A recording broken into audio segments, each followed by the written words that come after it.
If you want to graph an equation that's either cosecant of x or secant of x, the first thing you want to do is replace the trig function with its reciprocal function.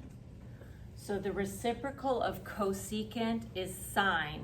So I'm going to replace cosecant with sine. If this would have been secant, then I would replace it with cosine. I'm going to graph the sine function first, and then once I have the graph of the sine function, I'm going to create the cosecant from it. So let's start with some information about the sine. We're going through and using some formulas that the amount of space that this particular sine curve takes up is 2 pi divided by b. So 2 pi in this case divided by 3.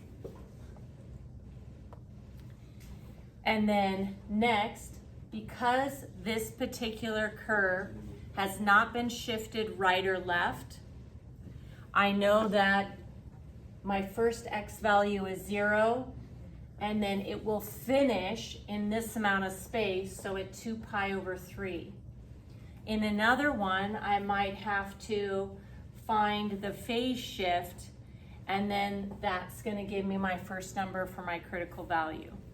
Now we know there's a lot of symmetry on the sine curve, and so it's broken into 4 distinct pieces.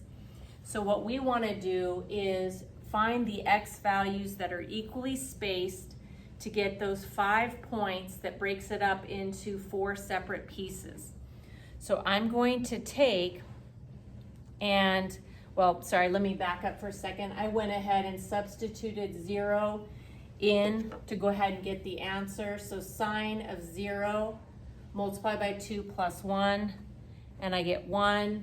And then if I substitute 2 pi over 3, I end up with the sine of 2 pi, and I end up getting 1.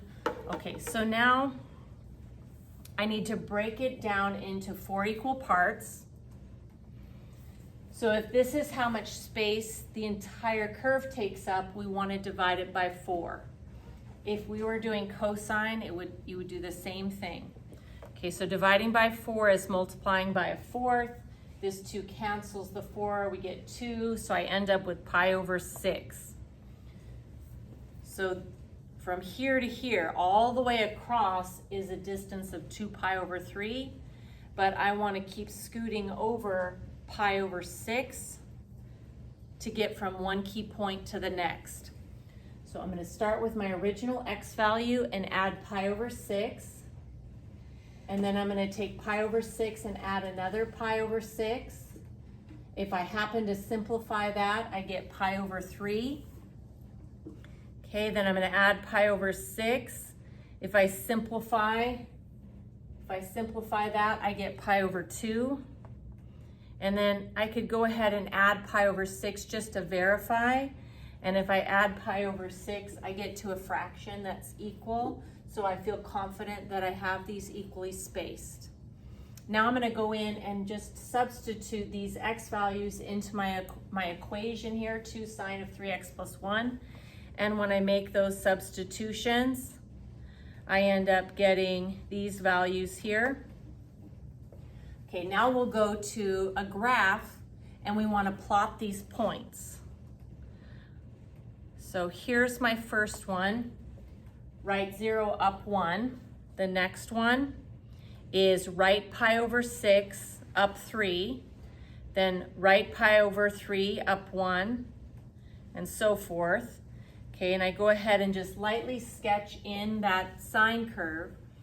Now this is where we turn it into a cosecant curve, because cosecant is the reciprocal. At each one of these points, the answer is the reciprocal. But specifically compared to that line of symmetry there, that midline. Okay, so here, the reciprocal of 0, because I'm going off the midline right now, the reciprocal of 0 is undefined.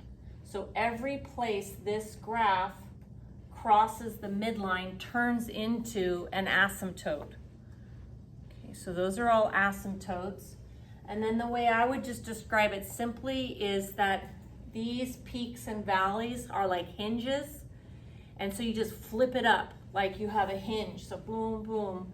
And when that hinges up, see how that U is going up? And that's just because the reciprocal of these values are getting bigger, bigger, bigger. Okay, but in summary, just your quick way to graph is once you have your sine curve at every place that your midline hits your sine curve, make asymptotes, and then at every peak and valley, make these curves, kind of looks like a parabola, but it's not exactly because they're bounded. Okay, but a U up and a U down, a U up and a U down.